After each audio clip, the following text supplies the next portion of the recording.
День за днем корреспонденты нашего канала следят за событиями в республике и за ее пределами. О главных из них и многом другом расскажем в ближайший час. Вы смотрите итоговую программу «Якутия. День за днем». Меня зовут Иван Лазаренко, и вот о чем мы поговорим сегодня. Не успел закончиться один большой спортивный праздник, а любители спорта уже с нетерпением ждут следующий. В марте столица республики принимает Кубок мира по вольной борьбе. Билеты раскупили за первый час продаж. В Сочи прошел Российский инвестиционный форум, участие в котором принимала и делегация нашей республики. Какие результаты достигнуты и что ожидать якутянам по итогам встречи переговоров, глава республики озвучил самые главные вопросы. В Якутии по-прежнему остро стоит проблема ветхого и аварийного жилья и благоустройства. Дома продолжают рушиться и тонуть. Как власти собираются решать этот вопрос и повышать качество жизни в целом? Мэр города Якутска получила предостережение о недопустимости нарушений закона. Прокуратура указала на недостатки в работе. Правительство республики продолжает отчитываться за свою работу. Проведены очередные встречи с населением и подведены определенные итоги. Какие, расскажут наши корреспонденты. В этом году отмечается 30-летие вывода советских войск из Афганистана. За 10 лет война унесла жизни более 15 тысяч советских солдат. Участники этих страшных событий поделились своими воспоминаниями. Зима свершений наших. Под таким девизом впервые в истории на Сахалине прошли первые зимние международные спортивные игры «Дети Азии». В течение 8 соревновательных дней было разыграно 93 комплекта медалей.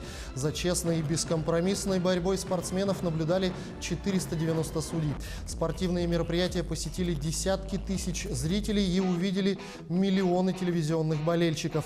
В медальном зачете на первом месте оказалась команда Уральского федерального округа. Юные спортсмены завоевали 24 медали, из них 10 золотых. На втором месте турнирной таблицы команда из Москвы, но ребят в активе 21 медаль, из них 9 за первые места. На третьем месте команда Сахалин-1, завоевавшая 26 медалей, из них 8 медалей высшей пробы.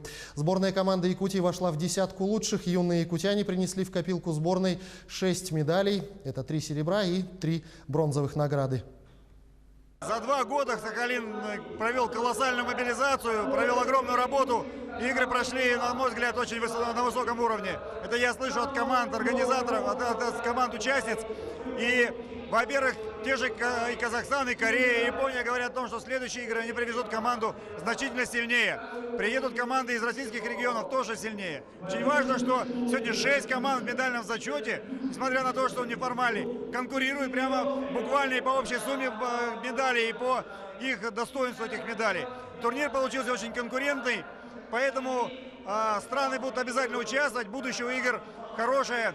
Я уверен, что через 2 года мы проведем очередные, уже вторые игры «Дети Азии» по зимним видам спорта. И они будут еще интереснее, еще конкурентнее, еще зрелищнее. Ну, я очень рад за мальчишек. На самом деле, я провел, наверное, около 2000 игр за всю свою карьеру. Всегда помню свои первые международные игры, которые, в общем, любому спортсмену дают, в общем, и самооценку, возможность ставить перед собой большие цели. Ну и опыт самый фантастический, что остается навсегда международным.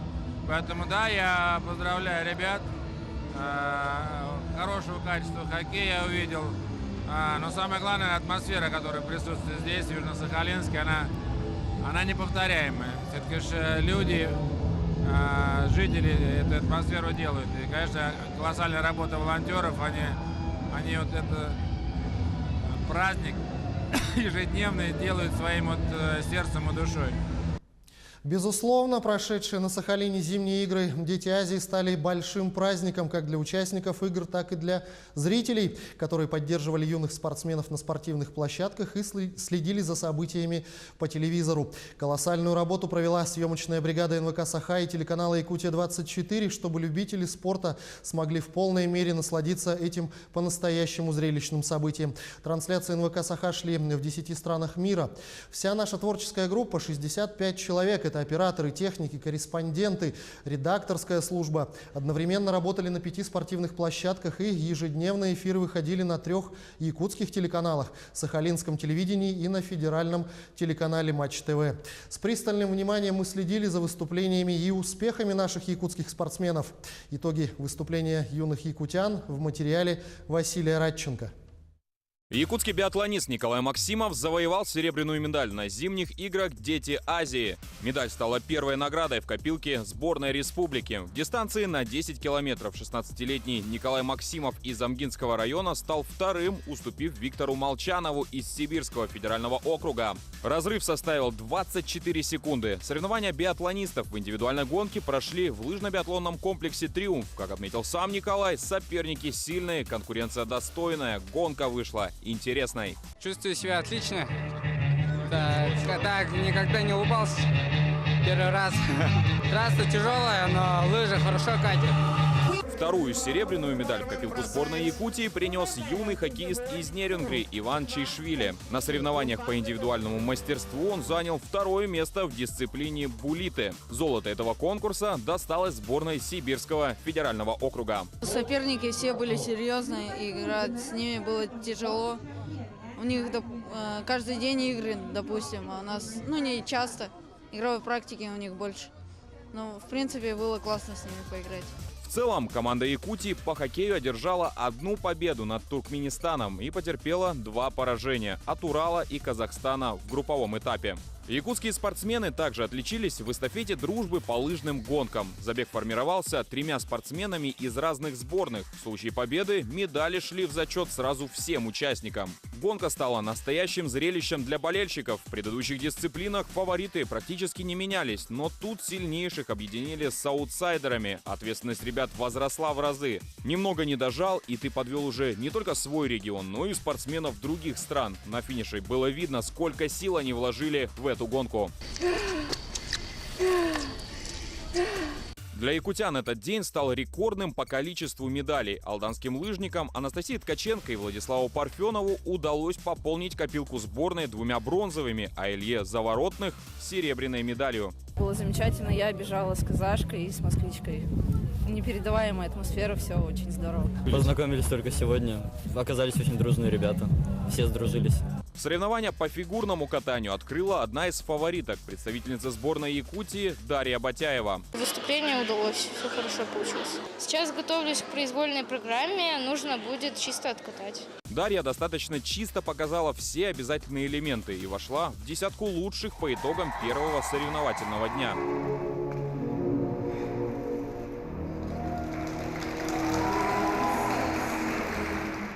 Корейская фигуристка Ю Янг в первый же день возглавила рейтинг, а после произвольной программы только подтвердила свое лидерство.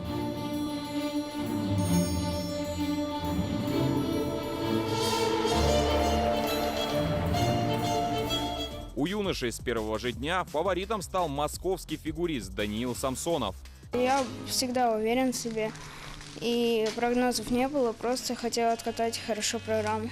По шорт-треку самым результативным из нашей команды стала Алина Фомченкова из Ленска. Она 2 раза попала в финал «Б». По итогам забега на 1000 метров она заняла 7-ю позицию, а на 1500 финишировала 8-й. Тренерский состав якутской сборной считает, что юные спортсмены выступили неплохо. Да, это мой первый старт в Международной Дети Азии. В хитах я прошла 4-я, не прошла в полуфиналы. Постаралась улучшить время, чуть-чуть не получилось.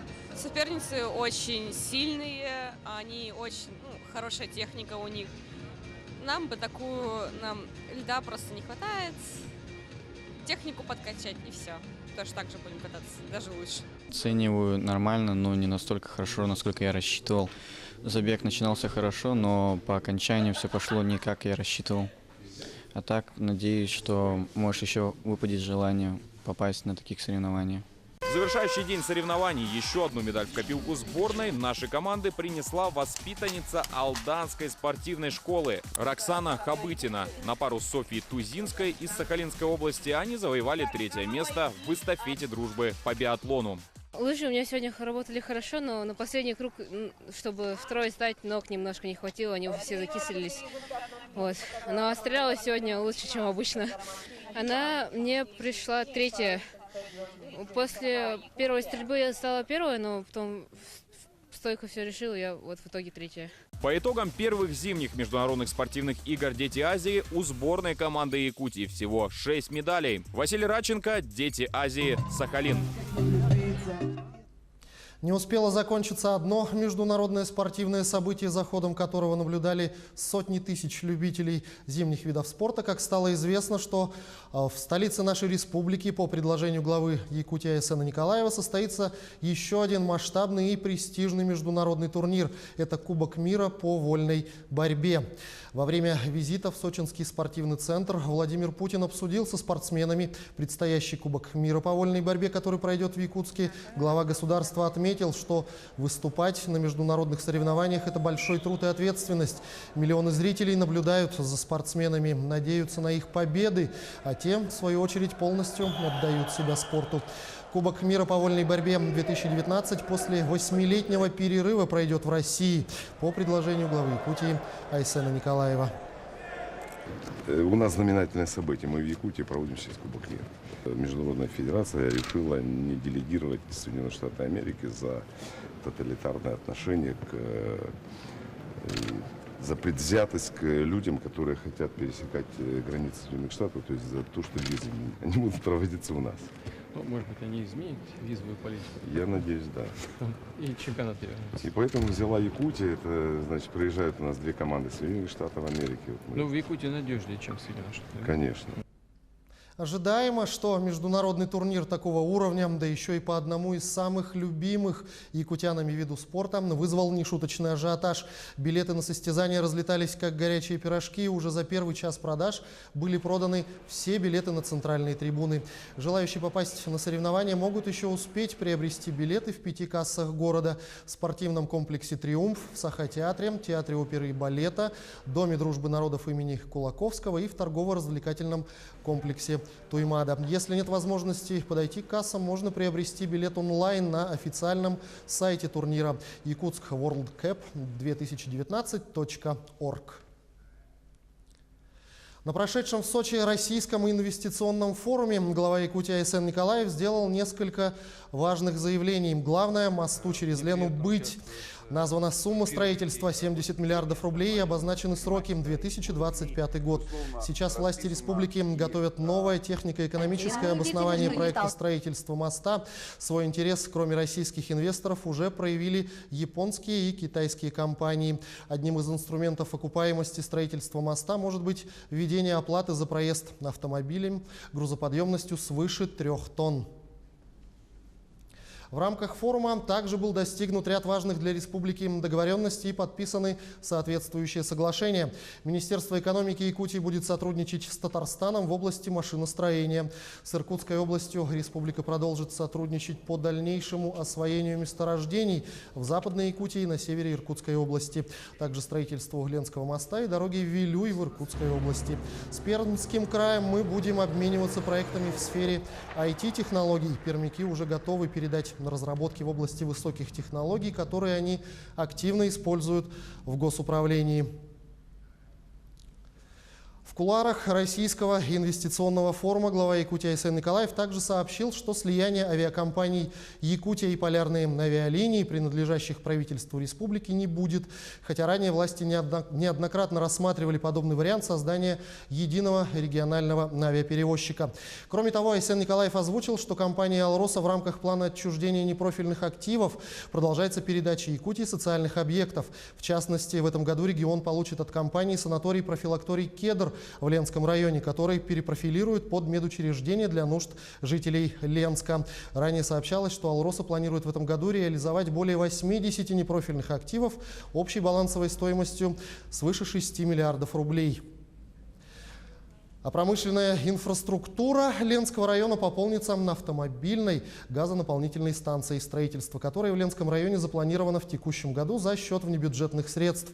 Об этом рассказал председатель правительства Якутии Владимир Солодов в ходе обсуждения возможности применения газомоторного топлива и развития этого рынка в регионе. Утвержден план мероприятий в этом направлении, намечен на строительство таких автомобильных газонаполнительных станций на территории Якутска, Нижнего Бестяха, Алдана, Нерюнгри и Мирного. Сейчас мы прервемся на небольшую рекламу. Оставайтесь на канале Якутия-24.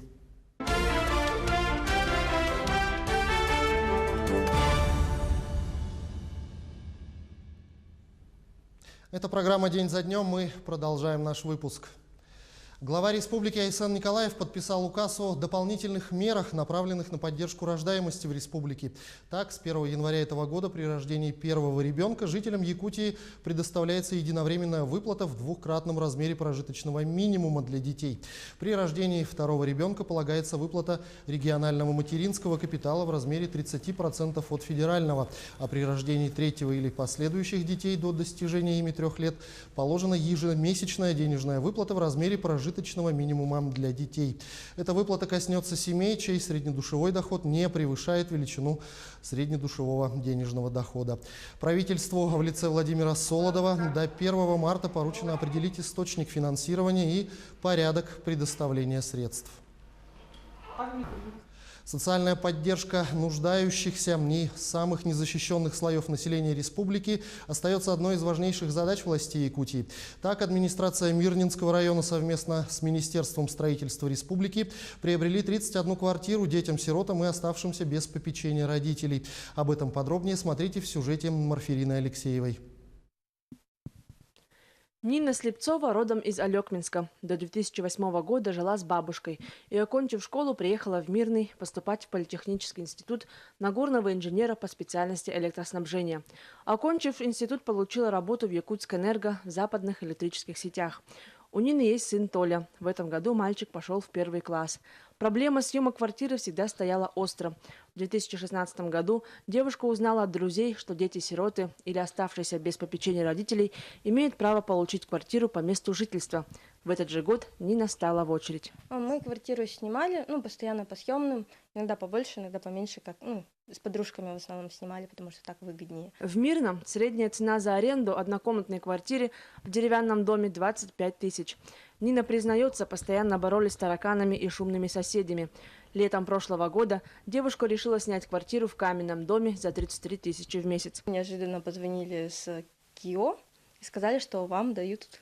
вас ждут ключи. Еще было так неожиданно, что вот, забирайте ключи. Я была просто в шоке, еще как раз кому моего дня рождения было. Дом расположен в самом центре города. Общая площадь квартиры 31 квадратный метр. Приобретались квартиры уже с хорошим ремонтом, то есть определенное качество мы предъявляли.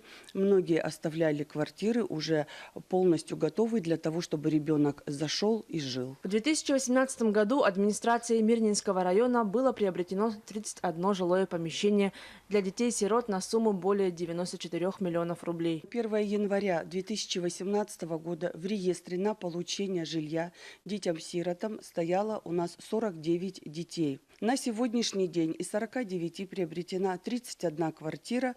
Все дети заселены, все получили у нас ключи. Такой большой список образовался от того, что в 2016 и 2017 году квартиры не реализовывались. Все из-за того, что планировалось приобрести квартиры в ныне известном долгострое на Ленинградском. Дольщики до сих пор ждут завершения стройки. Недобросовестная компания «Строймонтаж-2002» уже 3-й год откладывает заселение. В связи с этими обстоятельствами было решено приобретать квартиры на вторичном рынке. Мы закрыли очередность 2016 полностью года и 2017 года. На сегодняшний день у нас в реестре на получение жилья состоят дети в количестве 23 человек. Министерством строительства республики были подписаны подтверждения заявок на приобретение 23 квартир для обеспечения всех детей-сирот, нуждающихся в жилье.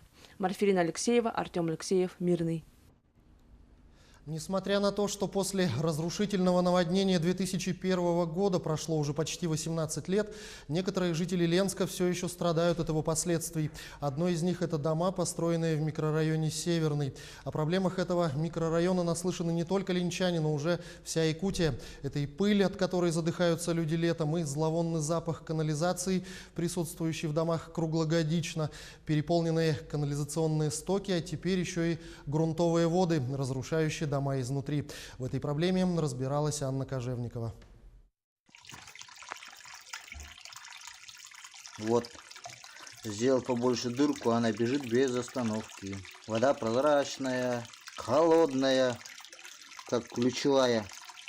Такие ручьи бегут под жилым домом номер 19 на проспекте Строителей микрорайона Северный. Вот уже несколько месяцев. Вода преследует этих жильцов всю жизнь. Квартиры на Северном они получили после наводнения 2001 года. Прошло около 18 лет, а жилье превратилось в аварийное. Но чтобы доказать это, необходимо выяснить, что за вода наполняет подпол дома. Ну вот, Харунову на той неделе пошли. Александру Александровичу, он сказал, рассмотрит наш вопрос. Ну и также от Абельманова Жмарта Слыхковича, его зам, по ЖКХ тоже или что по району, сделала запрос на Харунова, чтобы побыстрее рассмотрели запрос. В течение недели нам скажут ответ. Но аварийным, конечно, они его без труда принять готовы. Ну, аварийное то, что состояние. Но так как родников, возможная ситуация, то есть дом сегодня-завтра сложится, нам объяснили то, что надо заключение от специализированной организации, чтобы можно было вас поставить, не очередное расселение, так скажем. Пока суть до дела, проверка и исследования, а жители живут в таких условиях. Села баба за стол, да стол за ворота ушел. А от жителей дома номер 19 проспекта Строителей микрорайона Северный ушел комфорт. Но не по их вине. По чьей, пока неизвестно. А в доме поселилась сырость, плесень, грибок и запах канализации, который, к сожалению, не передает объектив нашей камеры. Покосившиеся полы и плесень тоже отчетливо не разглядишь сквозь объектив, но вот сгнившие балки под полом и замерзшую воду отлично видно. Из-за сырости в белье стали появляться непонятные насекомые. Пребывать в доме с такими удобствами Елизавета считает крайне опасным для детей. К тому же маленькому Семену всего полгода. Спустить его на пол, обучаться первым навыкам хождения не представляется возможным. Дом ведет, то есть также упали полы. В связи с тем, что вода стоит, упали полы черновые, балки. То есть один настил полов, то есть теперь я вынуждена здесь еще не жить из-за того, что старший ребенок может пройтись. И под пол. Ну и маленький также поползет, и все насекомых будут собирать. То есть это через мою квартиру еще проходят все эти канализационные трубы. У меня детская, вот именно по детской проходит. Они постоянно, то есть каждую неделю ходят как по расписанию, эти трубы ставят обратно. То есть вот эти все отходы жизнедеятельности от остальных квартир оказываются у меня под квартирой. Елизавета была вынуждена съехать из собственного жилья и арендовать чужое. В семье Терешкиных 3 детей. Они засыпают и просыпаются с уже привычным запахом канализации. За 11 лет проживания в этом доме Нона постоянно борется с различными коммунальными неполадками. Проблема вообще с водой, у меня почти каждый год. То талая вода, то летом много дожди идут, тоже под домом, Весной тоже бывает много воды, Канализационная в прошлом году вода. Проблема всегда. Не было такого, что прямо сухо. С канализацией решили, в прошлом году писала тоже везде и всюду, вроде бы заменили мне, все нормально. А некоторые жильцы и вовсе не могут попасть в свою квартиру после длительного отсутствия. Дверь от сырости разбухла, пришлось взламывать. Я мастера вызывала, 1500 отдала. И вот все равно она опять проседает, опять вот так вот дверь становится. Но я ж не могу по 1500 каждую 2 недели отдавать, это надо теперь менять, а дверь стоит, не меньше 17 тысяч. И смысл, если он ведет, вода стоит, он и будет дальше его дом вести. О наболевшем жильцы этого дома уже не в силах молчать. И прибывшему из Якутска инспектору жилнадзора рассказали и показали все свои проблемы. Там вода, все оттуда парит, грибок, все. Выкачали, вызвала коммунальную службу. 3 дня они у меня там сидели по домам, все состыковали. 5 машин сразу же за раз откачали. Это не все. Потом выяснилось, вода бежит, журчит, вода, говорит, хоть ты хариусов пускай, вот, все, сейчас вроде с канализацией утрясли, все состыковали, все, но она опять вода появилась, опять стоит белая прозрачная вода, холодно, сыро дома, невозможно. Обращались в управляющую компанию не раз. Как говорят сами жители, откачивали по 5 машин за один приезд. Но вот вода все равно прибывает. В результате обследования было выявлено подгнивание балок, значит, наличие воды под домом. После проведенных мероприятий по откачке этих вод выяснилось, что вышел родник под домом. Значит, нами совместно с теплоэнергосервисом была создана комиссия, было проведено обследование. То есть никакой утечки из труб там не идет, там какие-то воды, грунтовые воды. После чего управляющая компания написала письмо в специализированную организацию о проведении изысканий. Тоже посоветовали в администрации города, куда обратились жильцы. Только после заключения гидрологической экспертизы можно подать документы на признание дома аварийным. А пока жильцы этой многострадальной двухэтажки терпеливо ждут, когда же придет счастье в их дом. Анна Кожевникова, Виталий Андреев, Ленск. Неоднократно отмечалось, что в нашей республике очень остро стоит проблема ветхого и аварийного жилья. На решение этой проблемы Якутия получит беспрецедентные 60 миллиардов рублей. Уже стартует второй этап программы переселения из ветхого и аварийного жилья. В Алданском районе, например, до 2025 года новоселье отметят порядка 8 тысяч семей. На муниципальном уровне документы уже готовы, и в ближайшее время они будут рассмотрены и утверждены Министерством строительства республики. Тему продолжает Татьяна Вахнина.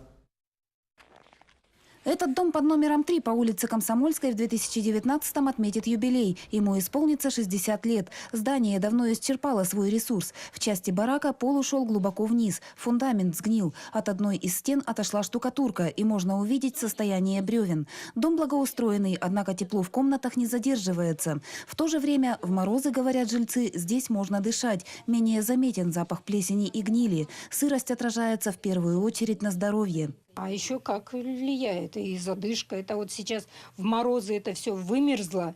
Запах еще как-то то, что прохладно. Первоначально барак строился как общежитие. Затем комнаты были приватизированы, и дом стал 5-квартирным. Общими остались кухня, детская, туалет и ванная. Особенно опасаются жильцы обрушения балки, проходящей через коридор и ванную. Если шаткая конструкция упадет, задеты будут система отопления и электрощит. Щиток все это может залить, и все это может вспыхнуть моментом. Поэтому, опасно просто жить. Жильцы дома юбиляра просят временно предоставить им любое жилье, от стен и потолков которого не будет исходить постоянная угроза жизни. Однако местные власти помочь не могут. Маневренный жилфонд в Алдане немногочислен, и свободных квартир пока нет. Пока нам помочь не могут, потому что маневренного фонда в Алданском районе нет. Ждите. Барак признан аварийным и ветхим. По программе переселения жильцы ожидают очереди на получение квартир. Как пояснили в администрации города, третий дом по Комсомольской – один из первых в списке на расселение. В 2019 году стартует второй этап строительства по программе переселения из ветхого и аварийного жилья. До 2025 года в новостройки переедут сотни семей. Эта информация прозвучала на прошедших отчетах правительства. С 19 по 24 предусмотрено 11% всех средств России на нашу республику. Поэтому программа масштабная, и одним из самых крупных районов, которые в эту программу входят, это Алданский район. То есть здесь, по сути, город Алдан придется на больше, чем наполовину, в общем-то, перестраивать заново. На муниципальном уровне документы в рамках программы готовы. В ближайшее время они будут рассмотрены и утверждены Министерством строительства республики. Таким образом, в марте-апреле станет ясно, сколько домов в Алданском районе будет переселено в 2019-м. Общая площадь расселяемого жилья почти 187 тысяч квадратных метров. И количество расселяемых жилых помещений около 4 тысяч помещений. И, соответственно, мы должны переселить порядка 8,5 тысяч человек после реализации этой программы в новое жилье. Ожидалось, что второй этап программы будет реализовываться по некоторым вновь утвержденным правилам. Принципиальных нововведений, однако, пока не будет. Многих очередников интересует вопрос, смогут ли они претендовать на квартиру в другом регионе России. Подобные варианты закон не запрещает.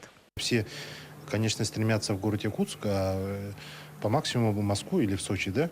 Естественно, этого сделать фактически невозможно, и поэтому мы допускаем переселение внутри района.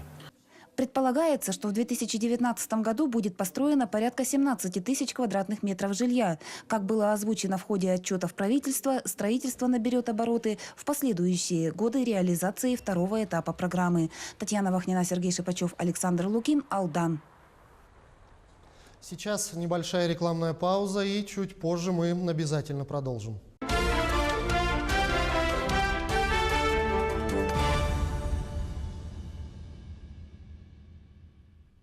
Это программа «Якутия. День за днем». Мы продолжаем выпуск. Мэр Якутска получила предостережение о недопустимости нарушений закона. Это произошло на межведомственном совещании в городской прокуратуре. Там рассмотрели вопросы состояния законности и результаты прокурорского надзора в жилищно-коммунальной сфере, в том числе при осуществлении капитального ремонта многоквартирных домов. Отмечено, что на территории Якутска функционирует более 6 тысяч бесхозных объектов недвижимого имущества, которые имеют отношение к жилищно-коммунальной сфере. По состоянию на сегодняшний день на исполнении в окружной администрации города Якутска находится 86 решений судов о постановке на учет такого имущества. Предостережение было объявлено ввиду отсутствия надлежащего учета и эксплуатации бесхозного имущества. При таких обстоятельствах имеется вероятность, что данная работа осуществляется ненадлежащим образом, что может привести к несвоевременному и некачественному решению вопросов по тепло-, водо- и газоснабжению населения и необеспечению надлежащего технического и санитарно-эпидемиологического состояния сетей, несвоевременного устранения аварийных ситуаций в случае их эксплуатации, в процессе их эксплуатации. Поэтому Сарданию Владимировне Аксентьевне объявляют предостережение о недопустимости нарушения закона.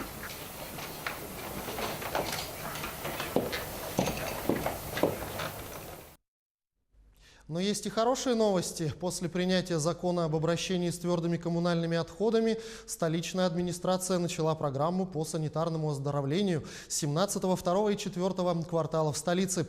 Программа подразумевает установку металлических баков и организацию выгребных ям в частично благоустроенном фонде, где нет централизованной канализации. Такие более практичные модели баков для жидких бытовых отходов установили в 17-м квартале города Якутска. Баки разборные, жидкость в них замерзает, и отходы в таком состоянии удобно вывозить. Поставили взамен деревянных для сбора жидких отходов зимой. Из 24 уже установлено более 10 металлических баков цилиндрической формы объемом 1,5 кубических метра. В плане 42 санитарные точки на улицах Семена Данилова, Пионерская, Жарницкого и Халтурина. Ребята приходят, откручивают наши болты, вот эти 4 штуки, и вставляют с двух сторон домкраты для поднятия вот этого контейнера. И когда поднимают, она на две стороны распадает. 2 человека тащат на новое место и там же отдельно собирают. А далее ледяной брикет из отходов с помощью самосвала вывозят на полигон. Кроме того, в плане установить 84 металлических контейнера для сухого мусора. Для летнего же периода готовят выгребные ямы. Твердые коммунальные отходы и жидкие бытовые. Для жидких бытовых отходов должно быть отдельное место, которое также должны организовать муниципальное образование или же управляющая компания, и под твердые коммунальные отходы. Это тоже, кстати, обязанность муниципалитета организовать место под твердые коммунальные отходы. Контейнеры уже устанавливает рекоператор. При помощи трактора с гидромолотом мы выкапываем вот ямы объемом 15 кубов, в которые позже помещается короб из бруса и засыпается грунтом.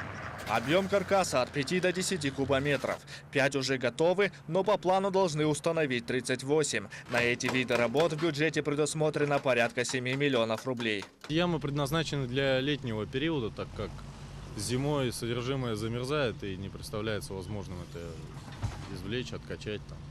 Только вот жителям не объяснили, в какое время года использовать металлический бак, а в какое время бревенчатый короб. Жители района считают, что данное мероприятие лишь временное решение проблемы. Как временно, скорее всего, подходит, потому что вот то, что жилье аварийное, но мы еще не знаем, когда нас снесут. У нас много здесь очень пожилых людей, им дойти очень тяжело, и они поэтому льют прямо возле подъездов. Лучше, чтобы сделали в каждый дом нормальный слив, чтобы люди смогли полноценно пользоваться канализацией. Проводить канализацию – это затратно, уверяют чиновники. Тем не менее, в 7 деревянных домах в этих кварталах будет проведена канализация за счет собственных средств МУП «Жилкомсервис». Хотя бы хоть как-то улучшить им жизнь, было решено сделать вот именно выгребные ямы, чтобы туда они могли сливать свои отходы. А вот если делать по новой всю канализацию, это будет очень затратно. Новые колодцы рыть, канализационные каналы и так далее. Работы по установке металлических баков и организации выгребных ям будут продолжены. В планах завершить их в марте текущего года. Александр Зубехин, Григорий Охлопков, Дюлус Иннокентьев, Якутия, день за днем. И к другим темам. Поголовье серебристо-черной лисы зверофермы «Золотинка» сегодня занимает 2-е место по республике Саха-Якутия. Только благодаря квалифицированным и опытным специалистам звероферма на данный момент, хоть и является убыточной, но все же на фоне других подобных хозяйств в России выглядит предпочтительной. О сегодняшних объемах производства фермы и планах на будущее расскажет Екатерина Павлова. Площадка зверофермы в селе Янгра, где содержится племенное поголовье зверей, с момента ее создания в 1957 году не реконструировалась. Сооружения были очень ветхие, а для увеличения показателей производства была необходима постройка новых клеток. Оборудование на кормоцехе и ограждение звероплощадки было изношено на 100% и требовало ежедневного ремонта. В 2018 году состоялось подписание соглашения между муниципальным образованием Нерюнгринский район, Госкомитетом Республики по делам Арктики и муниципальным унитарным предприятием «Золотинка» о предоставлении субсидий на финансовое обеспечение части затрат по строительству и реконструкции объектов звероводческой площадки. В прошлом году действительно мы приняли правильное решение с Госкомартикой и совместными усилиями начали сегодня вкладывать деньги в развитие, в первую очередь, звероводческого хозяйства. Это создание новых рабочих мест, это разведение нового качественного пушного зверя для наших модниц. В 2018 году с целью реконструкции зверофермы были произведены работы по устройству площадки, ограждения, построено 6 шедов по 50 метров, 200 домиков для щенения, 250 клеток и 5 клеток для соболей. Наша задача стоит сейчас, конечно, поступательно идти в развитие отрасли звероводства республики. Поэтому мы будем развивать эти 2 базовых хозяйства республики. Это Покровская звероферма и вот МУП «Золотинка».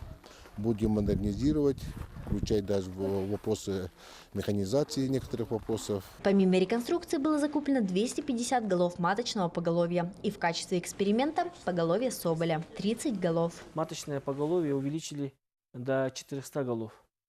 И до 5 лет мы хотим увеличить маточное поголовье до 1150. Да, и через 5 лет у нас будет очень большое зверохозяйство. Поздравить работников фермы и всех жителей села Янгра приехали почетные гости. Была зачитана телеграмма от друзей Янгры, Международной федерации самбо ФИАС и лично от ее президента Василия Шестакова. По случаю открытия обновленной звероводческой фермы был проведен региональный научно-практический форум «Опыт и перспективы развития звероводческих хозяйств в Республике Саха-Якутия», где зачитали свои доклады, поделились историей и обменялись опытом специалисты и руководители звероводческих хозяйств Якутии и Тверской области. Екатерина Павлова, Захар Головин, Нерюнгри. Хорошим форматом работы с населением показал себя отчет правительства Якутии, но он должен стать более интерактивным и приносить реальную пользу. Правительству надо менять формат общения. Во-первых, не давать пустых, нереализуемых обещаний. Во-вторых, подробно и доходчиво объяснять людям, что делается в целом для развития республики. И самое главное, как это отразится на жизни каждого отдельно взятого жителя Якутии, заявил глава республики Айсан Николаев. В эти дни продолжается отчет правительства перед населением. За 2 дня рабочая группа во главе с заместителем председателя правительства Ольгой Балабкиной побывала в 22 населенных пунктах, в том числе и в Алекминском районе. Зампред правительства отметила положительную динамику в сфере здравоохранения. В этом году удалось добиться решения ряда проблем, привлечь в Алекминский улус узких специалистов с предоставлением жилья, открыть дополнительные койки в дневных стационарах, провести инфекционное отделение в новое здание, получить положительное заключение по приобретению компьютерного томографа. Открытие реанимационного отделения за счет оптимизации площади больницы позволило спасти десятки человеческих жизней. А в Алекминском техникуме начинается работа по подготовке местных кадров в промышленность с последующим трудоустройством на крупных предприятиях. Но сегодня граждане говорят о тех рисках, ну, именно участники сельскохозяйственного процесса, которые связаны с повышением цен на топливо. Ну и, соответственно, вот этот вот риск, он должен, естественно, правительством нивелироваться, просматриваться и приниматься ряд мер. Алекминске наряду с Верхневилюйском, Жиганском, Нерюнгри, Устнерой, Маганом и Полярным в этом году начнется и реконструкция аэропорта. На социально-экономическом развитии как Алекминского улуса, так и других районов, пользующихся водным транспортом, положительно скажется и строительство Жатайской судоверфи, которая стартует в текущем году. Перед жатайцами, кстати, члены правительства тоже отчитались. О каких вопросах шла речь, подробнее узнавала Саргалана Федорова. Первым делом рабочая группа посетила Жатайский завод металлоконструкций. Как отметили сами работники, они живут от заказа к заказу и нуждаются в поддержке в виде налоговых льгот. Здесь перерабатывают около 1000 тонн металла в год. В этом году они планируют принять участие в строительстве фельдшерско-акушерских пунктов в наслегах Якутии. Мы предлагаем вариант делать именно модульные. Здесь у нас сделать, совместно с министерством проговорить все нюансы, то есть какие должны быть они по размерам, по составу, какие там кабинеты должны быть, какое оборудование. Здесь их делать, чтобы там на месте только приехал, 2 или 3 секции собрал за 2-3 дня, питание подключил, электроэнергию. Заходите и работайте. Далее правительственная группа побывала в энергоэффективном квартале. Жители 10 энергоэффективных домов значительно экономят на отоплении и на горячей воде. Экономия коммунальных ресурсов на воду составляет около 20%, на отопление 40-50%. Волнующие вопросы жители Жатаи смогли задать во время отчета. Особое внимание заострили на таких темах, как строительство новых социальных объектов, обновление медицинских оборудований. Не первый год жителей поселения волнует вопрос капитального ремонта домов. Живу я по Северной 37. Наш дом дал трещины еще давно. Это самый первый дом, можно сказать, 4-этажный, который построили в Жатае. Платим деньги за ремонт, но нам ничего так и не сделали. Теперь сказали, что в 2020 году будет ремонт. До 2020 года неизвестно, что может случиться. При строительстве судоверфи, которая начнется этой весной, предусмотрено создание до 10 речных судов. Но в Жатае, как и везде, актуальна проблема скопления старых судов. Там уже целое кладбище у нас создалось. Так как-то вот надо организовать вот это вот дело, чтобы убрать. А то и зелень там, и экология, это все портится же. Около 700 рабочих мест будет создано при строительстве Жатайской судоверфи. И по мнению жителей, те, кто получит работу, приедут жить семьями. А в поселке всего 2 школы. Жители поинтересовались, возможно ли строительство еще одной школы. Члены рабочей группы дали обещание после 2020 года в установленном порядке рассмотреть этот вопрос и включить в инвестиционную программу республики. Вопрос о строительстве детской школы искусств также включили в протокол отчета. Саргалана Федорова, Георгий Григорьев, Жатай. В Нерюнгринском районе также прошел традиционный отчет правительства Республики Саха-Якутия. Рабочую группу возглавил председатель правительства Владимир Солодов. На встрече с жителями района глава Кабмина Республики остановился на ключевых вопросах, которые волнуют нерюнгринцев. В частности, вопрос транспортной доступности планируется решить за счет железнодорожного сообщения до Якутска. Завершение капитального ремонта дороги Невер-Якутск планируется провести работу с авиакомпанией «Якутия» по вопросам урегулирования тарифов. Также одной из самых проблемных сфер района является здравоохранение. Было принято решение предусмотреть дополнительное финансирование из республиканского бюджета на ремонт и укрепление материально-технической базы объектов здравоохранения. Единовременно мы его выделить не сможем, но точно поставим его тоже в инвестиционную программу и последовательно там, на несколько этапов по компонентам, по центрам основным больничным разобьем и будем решать. В ближайшие годы здравоохранение в районе начнет улучшаться уже с 2019 года. Это твердое решение, которое вот сегодня на отчете я озвучил, и оно для меня, наверное, самое важное из того, что я хотел вынести. Мы вновь немного прервемся на рекламу, не переключайтесь.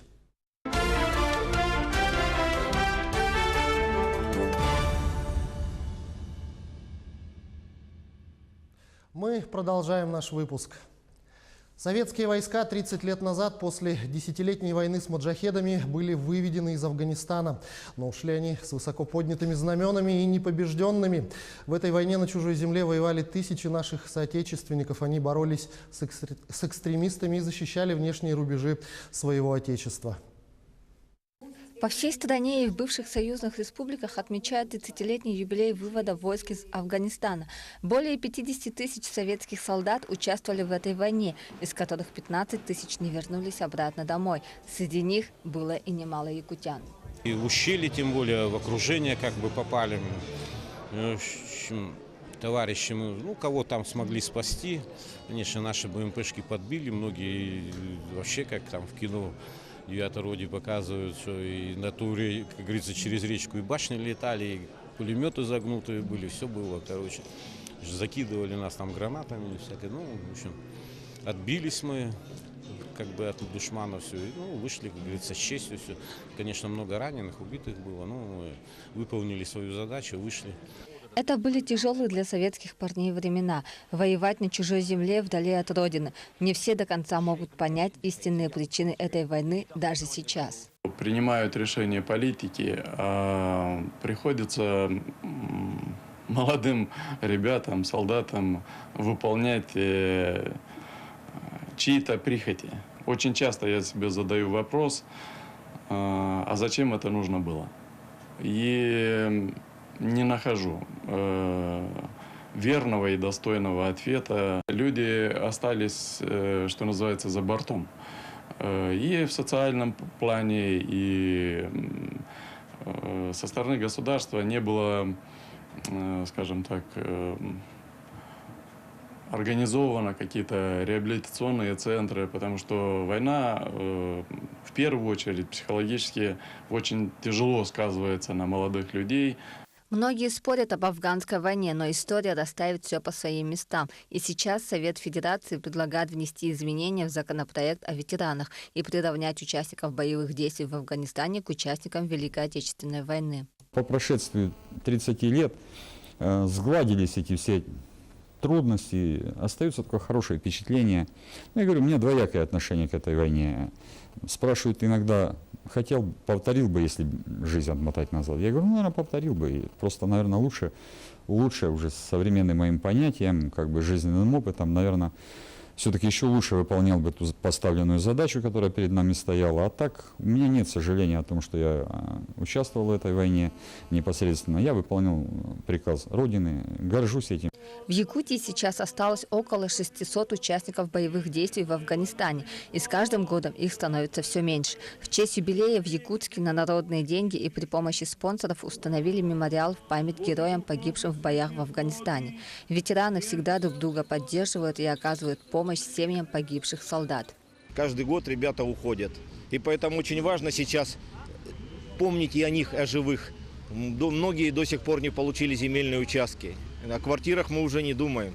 Мы сейчас тенденция сдвинулась, сейчас готовится закон о поддержке ветеранов боевых действий. Мы надеемся, что лед тронется и наши ребята не будут забыты. Мы встречались с правительством, выделены деньги на единовременную выплату ветеранам боевых действий по 10 тысяч, семьям погибшим по 50 тысяч, некоторым больше инвалидам лежачим. Но тут индивидуальный подход будет. Где-то выделено, по-моему, 6 или 7 миллионов на это. Это все-таки хоть что-то. Война всегда останется в памяти тех, кто в ней участвовал. Но надо успеть назвать героями тех, кто сражался в этой войне. Они все выполнили свой долг.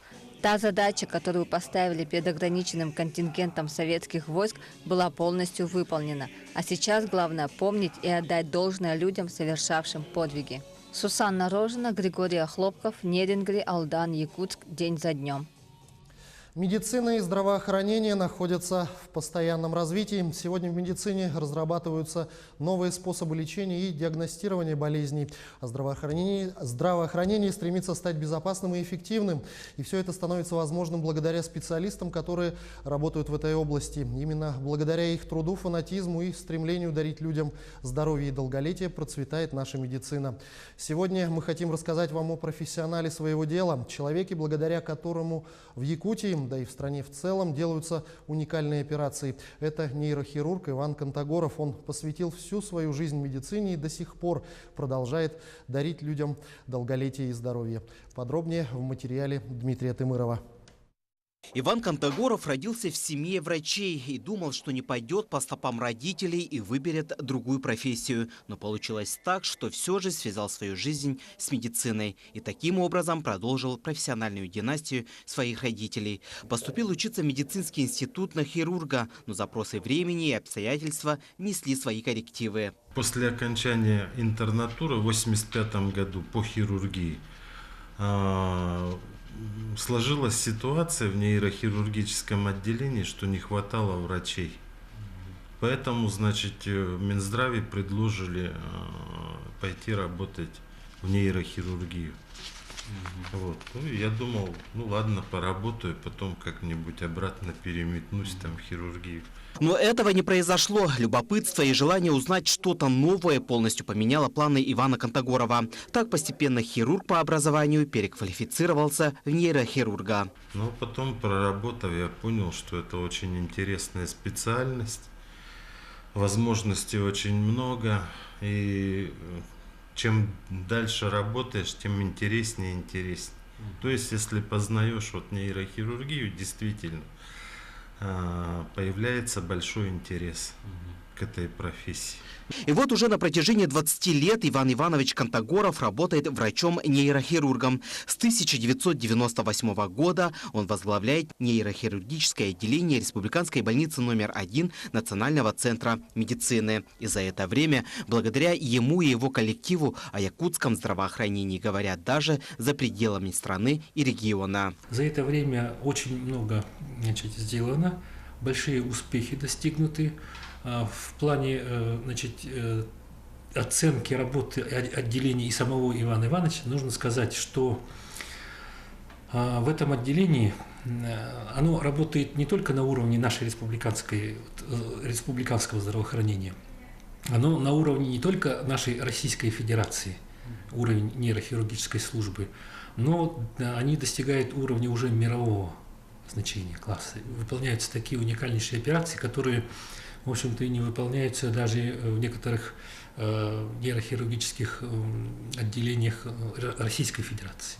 Так, сегодня благодаря Ивану Кантагорову в городе Якутске делается уникальнейшая операция головного мозга – излечение аномалии Арнольда Киари. Метод устранения и лечения этого недуга он привез из далекой Испании и внедрил в опыт работы якутских нейрохирургов. Эта технология, значит, мы применяем не так давно, где-то 2 года всего. 2 года начали применять, и в России у нас никто этой технологии как бы считают, что эта теория, вот эта, она неверная. Хотя вот мы видим хорошие результаты. За год в отделении нейрохирургии делают порядка 500 операций. Коллектив отделения состоит из 25 человек. Это как одна большая семья. Друг друга понимают почти с полуслова. Ивана Кантагорова тут считает своим отцом. Многие считают, конечно, что он уникальная личность. Хирург с очень большой буквы. Как человек очень замечательный, требовательный, прекрасно относится к больным, все его безгранично уважают. Сегодня Иван Кантагоров отмечает свой 60-летний юбилей. Он рад, что выбрал эту профессию и не прогадал. Его коллеги и друзья считают, что он профессионал своего дела. Пациенты нейрохирургического отделения отмечают, что у нашего героя золотые руки. Чувствую удовлетворительность после операции. Была сделана операция по удалению опухоли костного мозга, как я понял. Хочу поблагодарить Ивана Ивановича за сделанную операцию, также поздравить его с юбилеем, пожелать ему самого наилучшего, успехов в работе. Отмечая свою юбилейную дату, Иван Кантагоров желает, чтобы его коллектив и отделение расширялся. Сегодня он готов передать свой бесценный опыт, знания и умения молодому поколению. Ведь дарить людям долголетие и здоровье – это бесценный дар. В нейрохирургии очень мало идут людей, да? Мы бы еще взяли людей там. У нас есть ставки, мы можем взять еще там 2 человека. Хотелось бы вот молодых, потому что, сколько я еще проработаю? Там, 5 лет. Дальше уже не знаю, дальше не загадываю. Вот. А за это время можно было бы обучить еще там пару человек. Коллектив клинического центра Республиканской больницы номер 1 Национального центра медицины в этот день желает своему коллеге, наставнику, другу, напарнику, конечно же, здоровья, счастья и благополучия. Ведь сегодня таких людей, профессионалов своего дела, очень мало. Иван Иванович для развития здравоохранения Якутии сделал многое и даже больше. Ведь благодаря его работе сегодня спасены жизни многих жителей республики. Дмитрий Тымыров, Семен Семенов, Якутия. День за днем. Это была программа «Якутия. День за днем». В студии для вас работал Иван Лазаренко. Хороших вам новостей и событий.